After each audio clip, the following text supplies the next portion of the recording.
So right at the beginning, I want to tell you that I used to drive distracted. I'd be a hypocrite if I stood up here and I didn't tell you that right at the beginning. I changed the way I drive because someone I love very much was killed by a distracted driver. And I'll talk to you about that in just a moment. I also know, and it wasn't the case with your school, but sometimes the schools will have me come and they'll say, oh, talk to our teens, they're nuts, the texting, the Snapchat, the Instagram. And you know what I tell them? The teens are the ones who are going to change the way we drive. You guys are a lot smarter than your parents, you're a lot smarter than me, you're more open to new ideas, and that's the way young people are. They're open and they're flexible. The other thing is, a lot of people take shots at your generation. You know, we hear, oh, they're addicted to technology, they're lazy, they're entitled. That's the one I hear all the time about you guys. The studies show you guys are actually the most caring generation that's come along. You care about the community, you care about causes, you care about your friends.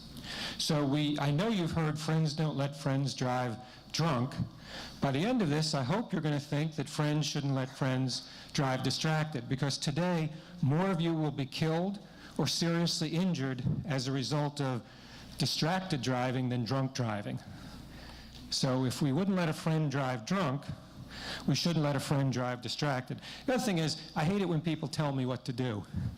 You got your arms crossed. You probably don't like it when people tell you what to do, right? Right?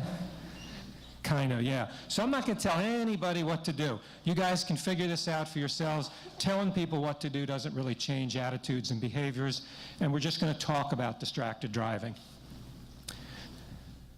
So there's basically three types of distractions. We have manual, or you're holding on to the steering wheel, or what I used to do is I would have a yogurt in one hand, I'd have the spoon in the other hand on my commute to work, and I would steer with my knees. Visual, or you're looking at the road, and we're going to talk a lot about cell phone use, because that's really something that's important. We're all sort of at some level addicted to it, but I just want to make the point that it's not just cell phone use that can cause us problems. So are we looking at the road? Are we looking at our phones? I'll give you a quick example from a case that I had years ago. This is testimony from the courtroom. The defendant driver was a dump truck driver. I was asking what happened to cause the crash. One lane in this direction, one lane coming back, and this is what he said. He said, I'll show you what happened. I had my hands on the steering wheel like this. I was going by a 7-Eleven. I saw a really hot girl walking into the 7-Eleven, and this is what I did. His truck went over the double yellow line, hit my client's car, killed their 4-year-old son. Every day in this country, 10, 12 people are killed through distracted driving. But when I left that hearing, I was on my phone. So it's a habit for a lot of us. It's still, occasionally when I drive, I'm still tempted to use my phone. So I'm just going to pick you three right here. Just watch this video. I just want your reaction to it. One-word reaction.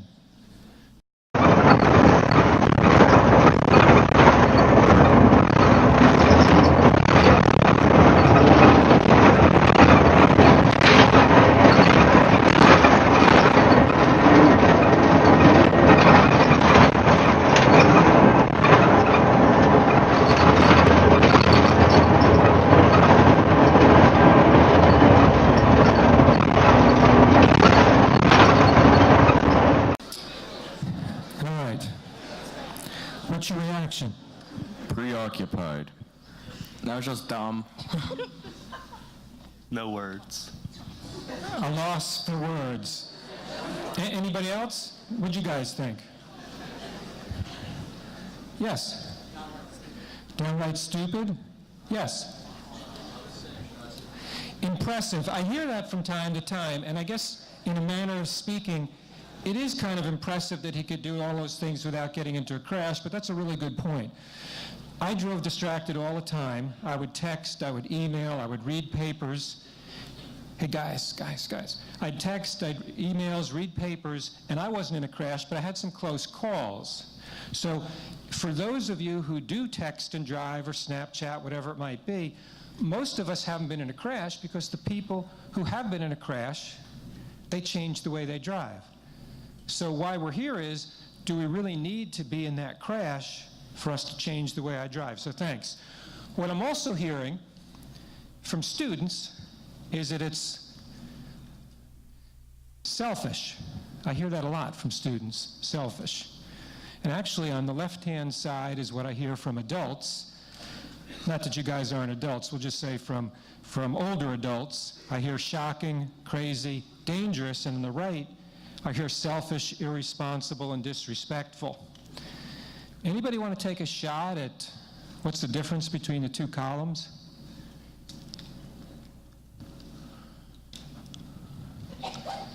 Anybody? Yes, I can't come over there, but why don't you yell it?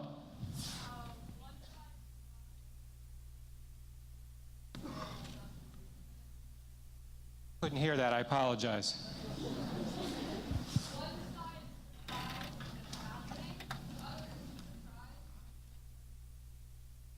Okay, so one side it's kind of surprised and shocked that it's happening, the other side doesn't agree with it. What some people have also said is the right-hand side, what teens are willing to do is hold the driver personally accountable for his or her actions. And I think that's really a neat thing. So somebody's probably really good in math here. Anybody really good in math? Somebody?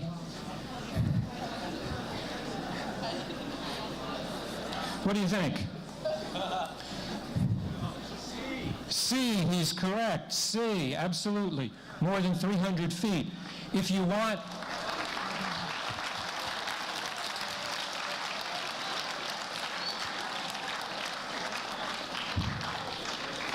So what this gentleman hasn't told you yet is that he knows the underlying formula. Now, I'm not going to ask him for it because I know he knows it, but it's basically for every 10 miles per hour you go, you travel 15 feet per second.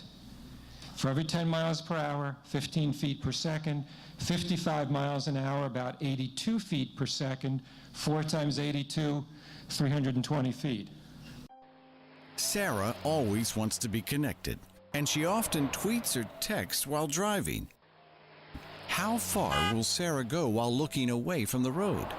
More than an entire football field. Driving the length of a football field without looking at the road is selfish driving. Caring drivers respect everyone's safety. What kind of driver will you be? So there are lots of stories, lots of sad stories, unfortunately. Little X, as his family calls him, is still alive. He was walking across the street. His big sister was holding his hand. He was kind of in front of her, kind of pulling her across the street, maybe a step and a half in front of her. And as they're in the crosswalk, broad daylight, a 22-year-old was texting.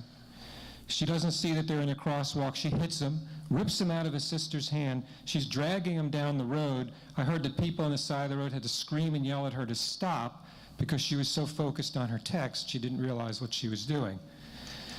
Little X suffered a spinal cord injury. The spinal cord injury, he'll never walk again, but the spinal cord injury is so high that he can't even breathe for himself. Each and every breath he takes for the rest of his life, hooked to a machine. So when I think about the selfishness of distracted driving, texting, because it's all about the person who's doing it, I think about little X, and there's no better example. So that's the picture of my daughter, Casey. She was killed by a distracted driver, and that's why I changed the way that I drive. And actually, I remember when this picture was taken. She was killed between her junior and senior years of college, but that was taken actually just before she was graduating from high school. And I remember looking at the picture and thinking what an incredible future she had in front of her, and she did, but taken away in just a few seconds. So when I look at this room, look at each and every one of you, that's what you have. You have that incredible future. So I can't bring Casey back, but I figured I can at least try somehow to see if you guys can think about this, make some better decisions so that you guys have the future we all want you to have. Now, you guys know what the Today Show is? Oh, great, okay. Last school I went to, they didn't know what the Today Show was. So I'm going to play this video. You get a chance to meet my wife. It was kind of cool to be on the Today Show. but I want you to meet my wife and listen to her.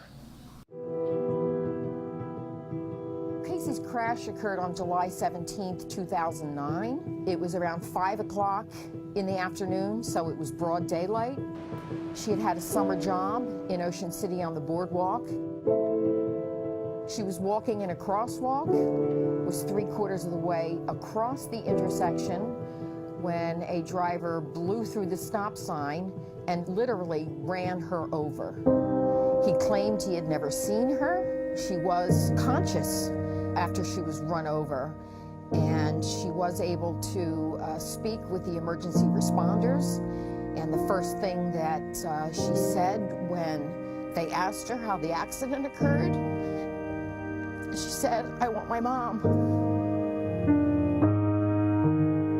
I was shocked, I was angry, and I think that then, of course, it led into grief. Although it's been 6 years, it's just really, really hard each and every day. Besides being just a young woman who was so full of life, she was also just a lot of fun and had a great sense of humor, and she was a person that everybody wanted to be around. I go to weddings now, and they're as painful as you can imagine. Seeing the dad walk down the aisle or that first dance with his daughter, knowing that'll never happen.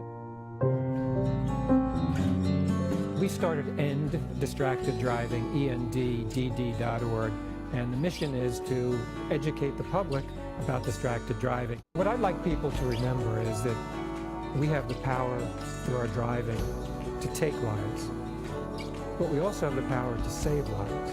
I want people to look at that pretty face, to learn about Casey, but I also want them to think that that picture, the pictures that we have of Casey, they show an unlimited future, an unlimited potential, and it was taken away in just a few seconds. So actually, I just thought of something. That pink prom dress she had in the video, I remember I took her shopping for that. Boy, Casey comes to me and she says, "Dad, we're going to go shopping for it was her senior prom, my prom dress tomorrow morning." I said, "You don't want me to go, take Mom." "Well, Mom can't do it, and I need to get it fitted and altered and all that." And I said, "You don't want me to come, Casey. What do I know about this?" She said, "Dad, just come and bring your credit card. Everything will be fine." So we get to the store, and a very nice saleswoman, she comes up to us, and the mistake she made is she came up to me, and she said, "Sir, can I help you?" And Casey kind of pushed me to the side. She said, "You're going to be dealing with me, Dad. You just sit over there and pay." So she had a ton of confidence, and I know that after she was killed, a lot of her friends reached out to us, and we kept hearing that Casey was their best friend. 6, 7, 8 young ladies told us that, and I just wondered about it, and they all pretty much told me that they could tell Casey anything, and she would never gossip about it, and she'd never judge them, and that's why they considered Casey their best friend. But so in the video, I talk about we have the power to take lives. Well, that's obvious. If you're driving down the road, you kill somebody. But I want to focus on the power to save lives, making safer decisions for ourselves and also as passengers. If we're a passenger, you know this guy right here? Okay, so he's stumbling out of a party. He's drunk. He's got his car keys. He's going to his car. What are you going to do? Tell him not to drive? Take his car keys, yeah. We don't quite do that yet with cell phones, and perhaps we should, and I hope you'll think about that as we go along. I used to say Casey died. Today I say she was killed because a 58-year-old man made a choice. He made a choice to take his eyes off the road, reach across the street across the seat for his GPS, roll through a stop sign, hit Casey, and kill her. So today I say she was killed. If I had your moms and dads here right now and I said to moms and dads, who are the most important people in the world to you, who are they going to say? Us. Yes, absolutely. Us. Me. Yeah. Do we have any moms or dads here? Any moms or dads in the room? Moms or dads, keep your hands up. Keep your hands up, all of you. Okay. Keep your hands up if you do anything to keep your children safe. All right, now, we've got all your hands up, moms and dads. Only keep your hands up if you've never driven distracted with your kids in the car. Look at all the hands come down. So when they tell you that distracted driving is a teen problem, yes, teens drive distracted, but don't let them get away with it. And I know your moms and dads drive distracted too. So let's do that one. Raise your hands if your moms and dads drive distracted with you in the car. Keep them up and look around. Keep them up and look around. How many of you? All right. So,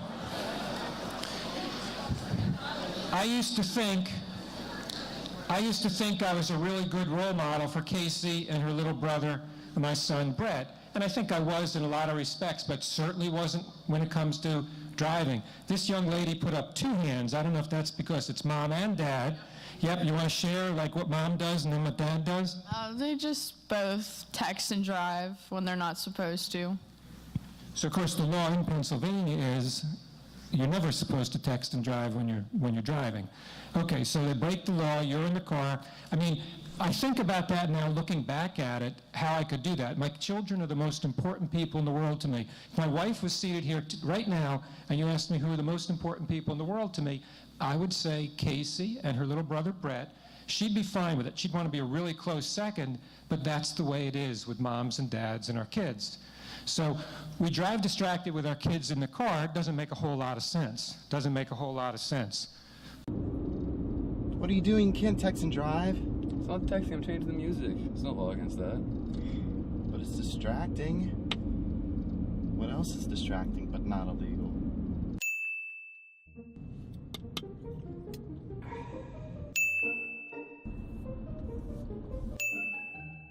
You're fat.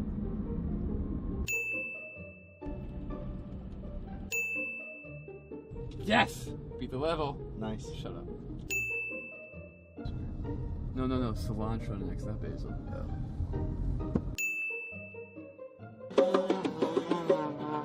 Stop! Apparently lots of things are distracting.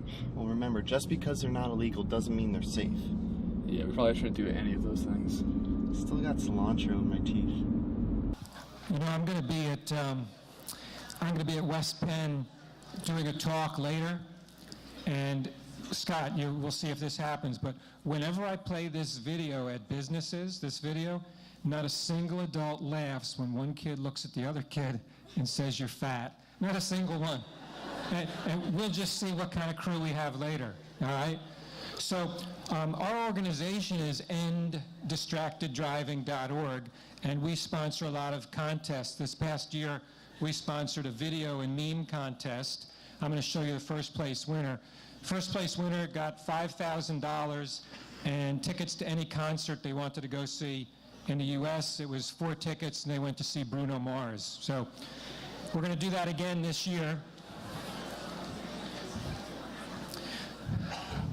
What do you think about this? You think most don't? Most 16 to 18-year-olds don't? You think that's true, or you think that's false? What do you think? He doesn't know. We have a false. Who said false? You? Okay, so hold it, guys. So this young lady said false, so you think that most 16 to 18-year-olds do text and drive? Yeah. Okay, is that from things that you've seen of your friends and all? Yeah. Okay, so so for me, I look at this as an opportunity that maybe after listening to this, maybe you could go out there and the next time you're in a car, you could talk to people about it. Let's just see what the real facts are.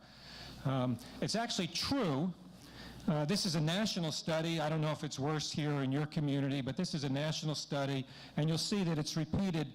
I'll show you the actual stats. It's been repeated 3 times. And so 16 to 18-year-olds, it's about a third.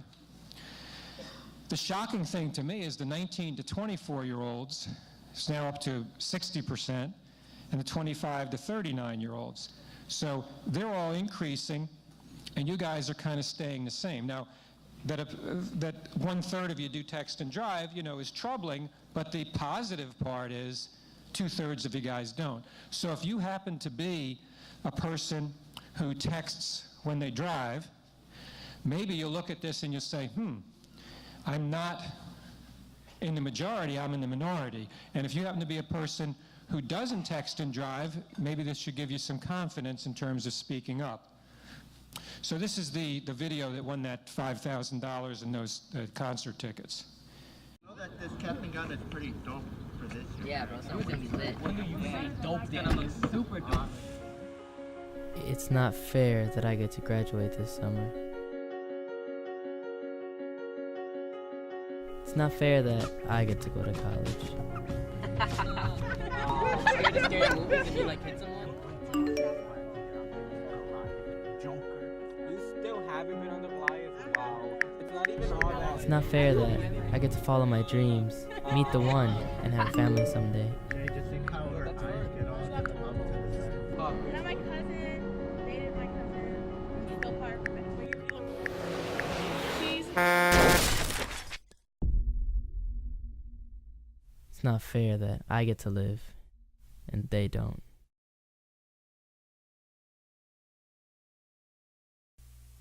So we are going to be doing the contest again. There's also a meme side of it. So we picked the first place winner for memes and the first place winner for videos. So it'd be great if some of you guys wanted to enter that contest. So oftentimes I'll hear from teens, well, I'd like them to drive safer. I'd like my driver to drive safer, but you know, it's their car. I don't want to speak up. What comes to mind when we say the word, say the phrase peer pressure? What comes to mind? In the hat. Yep, you. What comes to mind?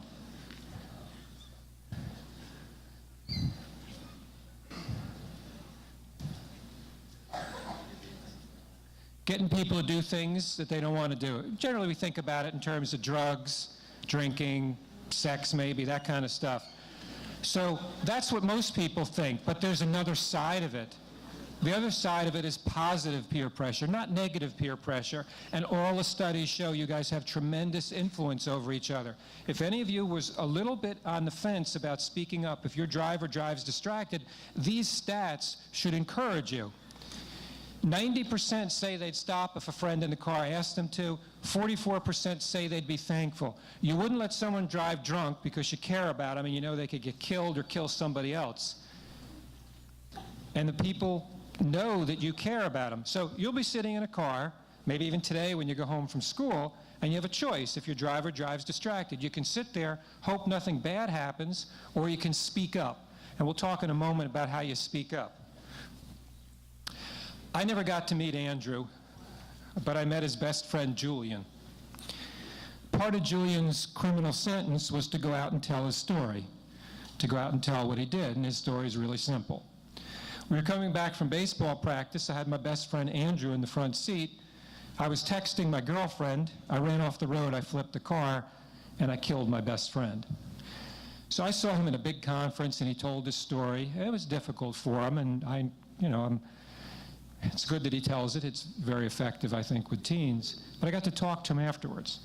I was alone with him. I just asked him a simple question. I just said, what would have happened if Andrew had said, let me text for you? And he lost it. He just sobbed, and he said, my best friend would still be alive. So that's why this is so important. You guys have the power to influence each other's decisions. You know that. Think about influencing them for good. So, how many of you know what bystander intervention is? Bystander intervention. All right, so bystander intervention is when someone sees something going on, and again, you have a choice, and they decide to get involved, speak up. Traditionally, we hear about this with respect to bullying. See something, say something, intervene, that kind of thing. What we're going to do now is, there's a lunatic, crazy, distracted driver here. Terrible. Just, it's unbelievable what she does. And her name is? Kaylee Smith. Kaylee Smith. And Kaylee has a friend who, unbelievably, will still get in the car with her and go places. And who's her friend? Brianna Fitzwater. So we've got Kaylee and Brianna. Come on up here, Kaylee and Brianna. Come on up here. I'm going to have Kaylee right here, my driver. Brianna right next to her in the front seat, and I'm going to kind of be behind here with the microphone, and we'll just kind of see what happens. The first thing I'll do to get it started is I'm just going to say, Kaylee, where are you taking Brianna? And then we'll know what to start. And when I go back forth, just wait for the microphone so everybody can hear what we do. Let's just see what happens. Get a little closer together. Where are you guys going? Where do you want to go? Okay, we're going to the mall. Okay. We're driving. Kaylee, stop texting. You're distracting yourself. I just have to send this text real quick. Just give me a second. Kaylee, stop. It's not that important. Let me send the Snapchat. Just a quick second. You're being selfish. Brianna, chill out. It's my car. Get out if you don't like it.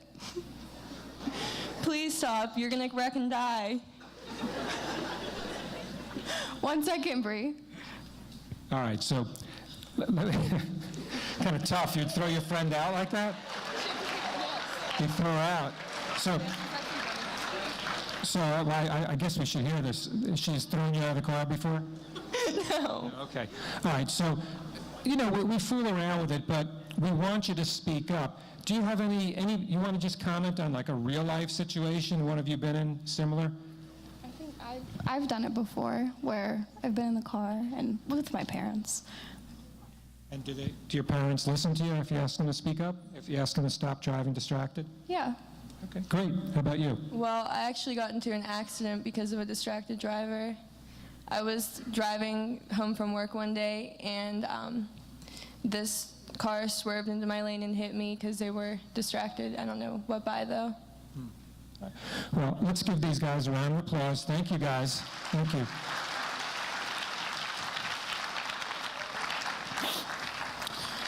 So this bystander intervention is a 3-step process. Now, it's non-confrontational. Whether you're talking to your parents or your friends, you want to be respectful. You want to be respectful. You couldn't come up to a friend, let's say this guy's my driver and he's Snapchatting. Forgive me in advance for what I'm going to say. It's not going to work if you do something like this. Hey, you're an idiot, you're crazy, you're the worst driver I've ever seen, you're going to kill us. How'd you ever get your license?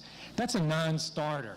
That's a non-starter. What we want to do is we want to just say calmly, hey, every time you look at your phone, you take your eyes off the road. And then the next step is we're entitled to tell people our feelings. Now, we don't want to blame someone for how we feel, and this is a difference between using I statements and you statements. You're scaring me.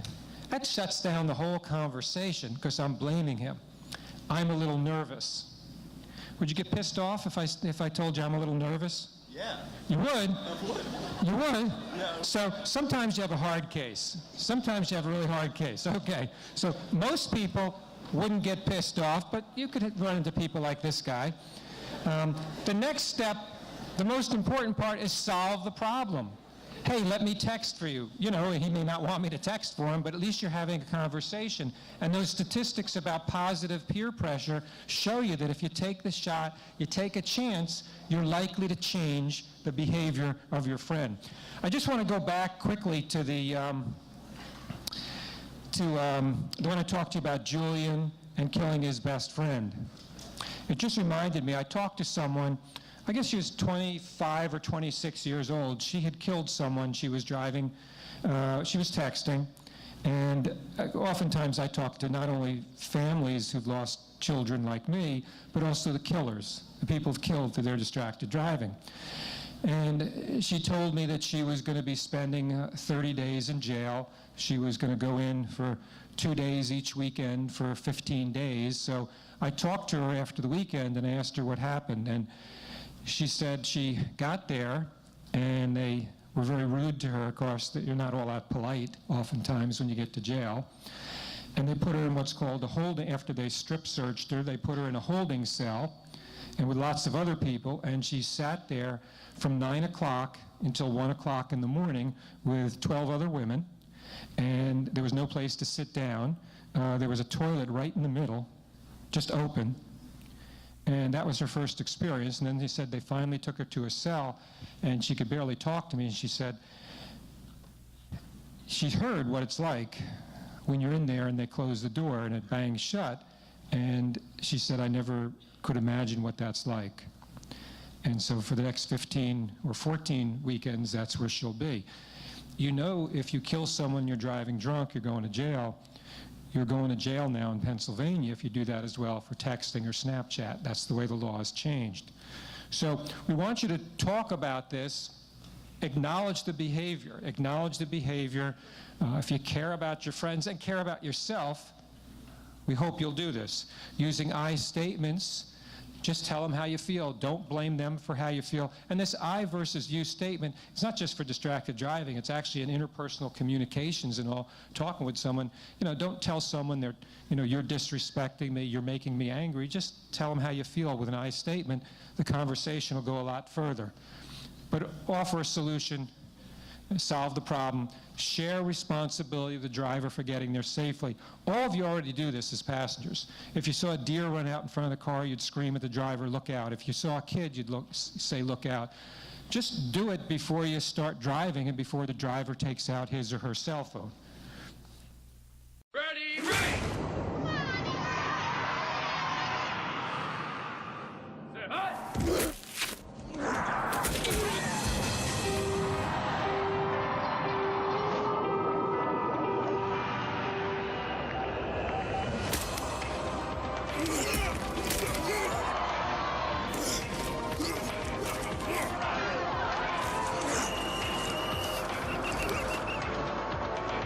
Pretty silly, right? Who'd take their phone out on the field? You play any sports? Lacrosse? So the coach isn't looking, you take out your phone, you Snapchat, send some stuff out to friends, right? You don't do that? No? Do you drive? So I've already admitted that I texted and I emailed when I drive. Have you ever done that occasionally? Okay. So I appreciate your honesty. So you wouldn't take your phone out and use it playing lacrosse, but like me, you'll use it when you're driving your car. I don't know. Ashley had her license for about 2 months. She was texting, she ran off the road, hit a tree, and it sounds awful when I say this, but killed herself, died.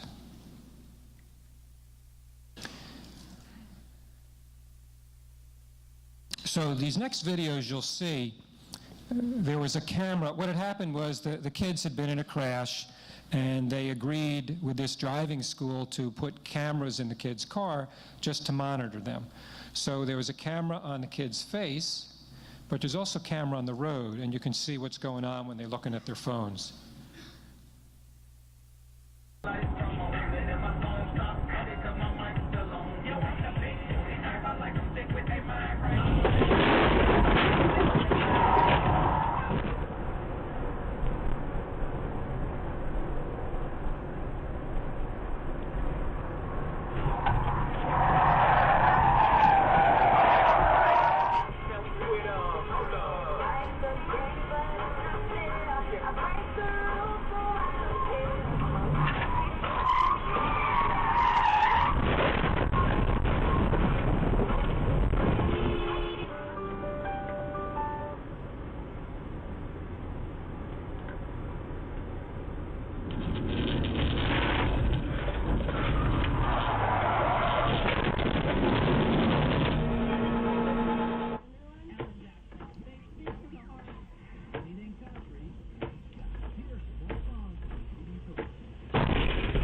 So a lot can happen in just a few seconds. A lot can happen in just a few seconds.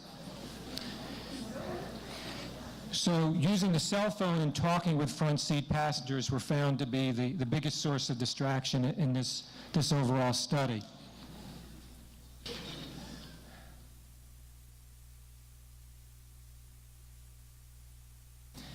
These are what I call the excuses that I hear a lot. Is anybody here a good multitasker? Well, why don't we see how good you are? All right, so what we're going to do is we're going to have you, well, first tell everybody what you think multitasking is.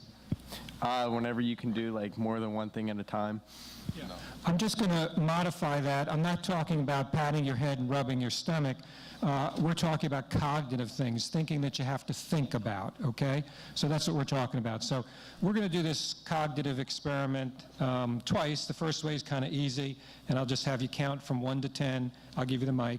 And then as soon as you finish with 10, go A through J. 1 to 10, A, B, C, all the way up to J. Now, why don't you just stand up so folks can see it? We can do it right here. Run or anything? All right. We all ready? I'm ready. All right. 1, 2, 3, 4, 5, 6, 7, 8, 9, 10. A through what? All right. A, B, C, D, E, F, J. Wait. I messed it up. My bad. I got nervous. Wait, what are we doing? A through what? A through J. Do it again. A, B, C, D, E, F, G, H, I, J. Right. My bad. Okay, no, you're not done. Not done yet. No. So we were talking about multitasking, doing two things at the same time. What I just had this gentleman do was 2 tasks, but he did them in a series. He finished one, the numbers, then he went on to the letters. Now we're going to multitask and combine them. Do it a little differently. Just go 1A, 2B, all the way to 10J. Wait, I don't get it. 1A, 2B. Okay. All through what? Through 10J. Okay. 1A, 2B, 3C, 4D, 5E, 6F. Wait, I don't know. You're making me nervous up here. All right, so give him a round of applause. He actually did pretty well.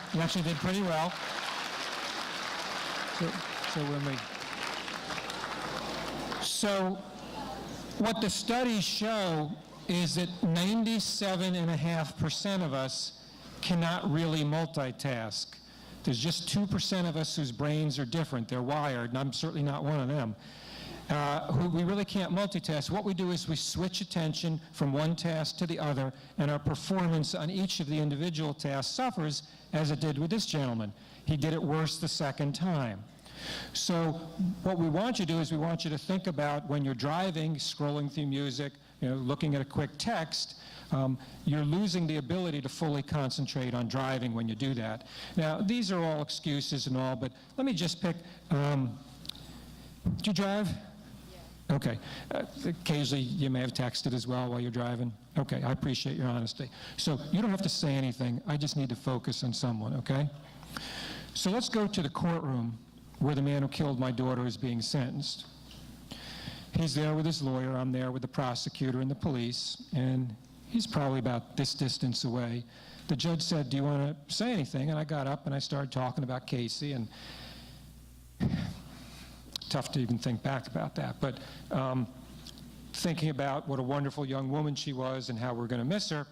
And then I turned to the man who killed my daughter, and it went something like this. "You killed my daughter. What were you thinking? What were you doing?" I only looked away for a few seconds. It's not much comfort. Each and every one of those excuses were given by people who killed others when they're being sentenced in the courtroom. I'm a good driver. I've never been in a crash. Nothing bad will happen. I can multitask. Everyone does it. I actually heard from a 17-year-old what she said, and this is for the moms and dads here. She said, "My mom and dad do it all the time." So,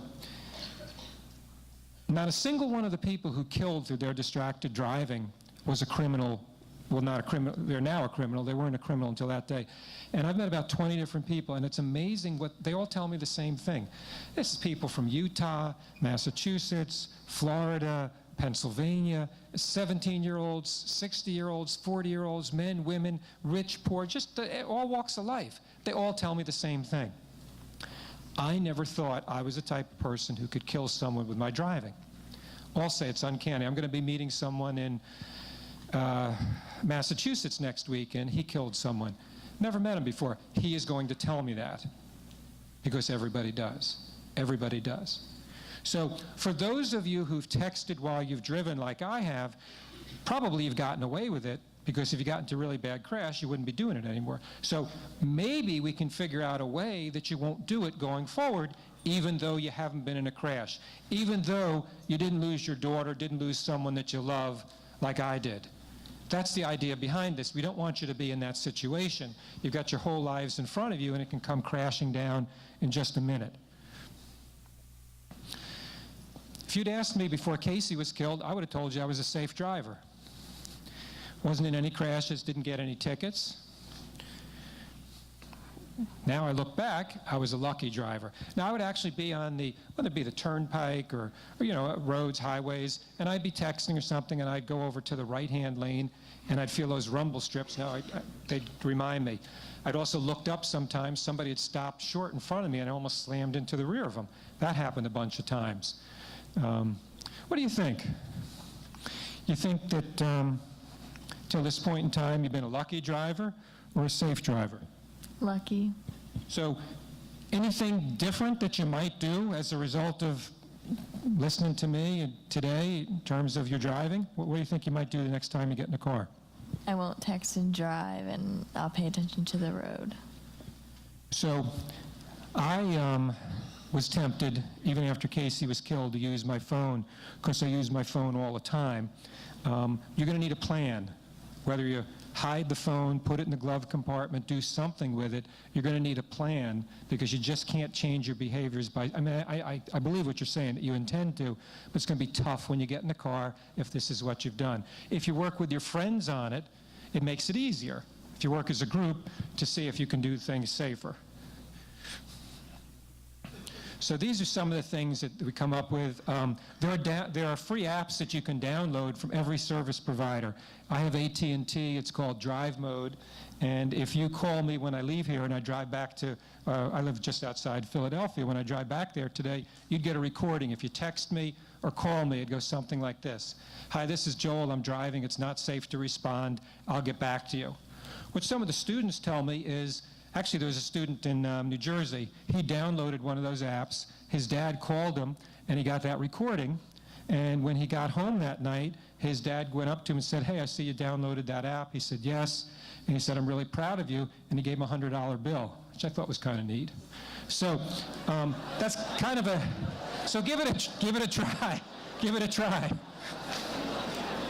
So these are some of the free apps you can download. The second bullet talks about something there. It's True Motion and EverDrive. You can basically, those are things that will actually grade your driving, because with the GPS feature of your phone, it knows if the speed limit's 25. It knows, of course, if you pick up your phone, it'll give you a driving score. My son lives in Colorado, and we have this, and we always compete each week as to who is the safer driver. So you can do that kind of thing as well. Different things you can do. If you do it with friends, you're more likely to be successful. How many of you who drive get calls or texts from your parents while you're driving and feel pressured to respond to mom or dad? Okay, so some of you. So clearly, you don't want to be in a crash, and your moms and dads don't want you to be in a crash responding to them. I had heard Liz's story, but I'd never seen her speak until I was in Louisiana, I guess a couple of years ago, and it was a gymnasium, crowded. She walked up, and I'll tell you, after I listened to her, I said, my God, what a brave young woman. She was responding to a text. She didn't see that a tractor trailer on the highway in front of her had stopped. She slammed into it. She lost an eye. She's had 17 facial reconstructive surgeries, And actually she talks about this, and she says it's not the worst thing how she looks. She's got a little bit of a brain injury. She doesn't speak all that clearly. Sometimes she says things that maybe you wouldn't. That's also the effect of a brain injury. She says the worst part was she lost all her friends. None of her friends wanted to be with her or hang out with her anymore. I have her permission to show you, because she wants people to see what she looks like now. Her mom, I met her mom then too, and her mom tells the story. She was so angry when she found out her daughter was responding to a text. Angry at her daughter, but angry at the person who had texted her daughter and caused her daughter to have this horrible, horrible, life-altering injury. She got the phone, she looked at it, and it was from her, from Mom. Where are you at, honey? Where are you at, honey? So work this out in advance with moms and dads and other people. Some students tell me what they'll do is they'll send a group text. At school, I'm leaving, and they'll put the phone on silent, they'll put it on airplane mode, they'll download an app, and then they'll tell mom and dad, well, I'll be at the mall and I'll text you when I get to the mall. So that takes away the urge to talk to people when they might be driving. So we have on our site the Family Safe Driving Agreement. You can download that, you can share that, and we want you to talk to your moms and dads. We want you to talk to other people who drive in your family, in addition to talking with your friends. We want you to talk with others so that we can all be in this together. Now, the young lady who came up, Brianna, was that right? Brianna, yeah, you're the one who had are you the one who had someone hit you as a distracted driver? Okay, so recent studies have come out. They've asked people, what are you more afraid of? Being hit by a drunk or being hit by a distracted driver? Overwhelmingly, people say today, being hit by distracted drivers.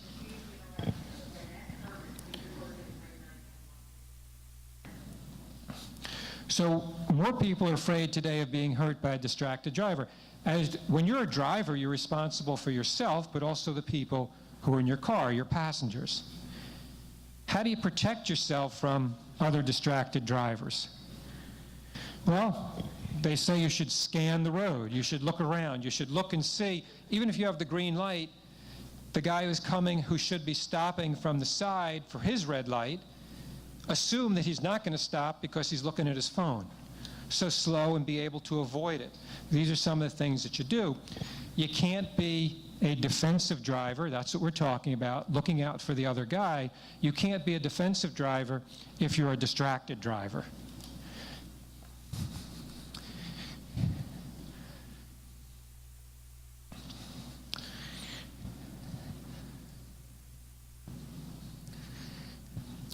So I haven't really talked too much about cognitive distractions. We're pretty much out of time.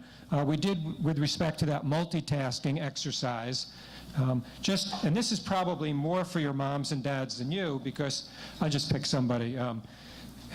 Roughly how many texts, tweets, Snapchat, Instagram do you do a day compared to actually making an old-fashioned phone call?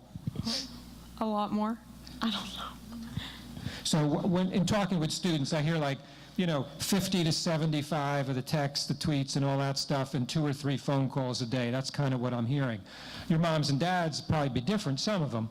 So they're going to tell you if they're hands-free, it's safer. I don't have time to go into it, but hands-free is not necessarily safer because your mind is still engaged. So what I want to do is I just want to kind of leave you with this. We have I'll just say quickly, pink was Casey's favorite color, so I always wear pink when I do a talk. And we have all these pink wristbands here. What's your favorite color? Pink? What's your favorite color? Blue? Okay, so I'm just going to show you real quickly. I wear a pink wristband to remember Casey, but I also wristbands given to me by moms and dads. Actually, it's never dad. It would always be your mom. If you died, your favorite color, the wristband that your mom would give me to remember you. And these are just the girls over here. And I don't know if it's my wife's face I see, or I see the faces of what would be your moms giving me this wristband, sobbing, talking about their child, talking about remembering their dead child, and working so that this doesn't happen to anyone else. So when I leave schools, I think about it and say, gosh, did I do everything I did so that you guys can make good choices as drivers and passengers? Did I do everything I could? Because if anything happened to you, I'd feel responsible for it. Somebody said to me the other day, well, Mr. Feldman, maybe you should feel responsible, maybe you shouldn't, but shouldn't we, the community, this school, shouldn't we feel responsible because now we know what we can do to keep our friends safe? Shouldn't we feel responsible if something happened to someone else? So these are the ones for the guys. There's one here that I got from a 19-year-old boy. He gave it to me. His 17-year-old little brother was driving, was texting, ran off the road and died. And you want to talk about somebody who he could barely talk, he was sobbing. He gave me this one to remember his little brother, and he said to me, "You think my little brother died when he was texting because he saw me texting all the time when I drove him." So if your moms and dads drive distracted, you don't have to drive like your moms and dads. You don't. And if they drive distracted, who's going to teach your little brothers and sisters to drive safely?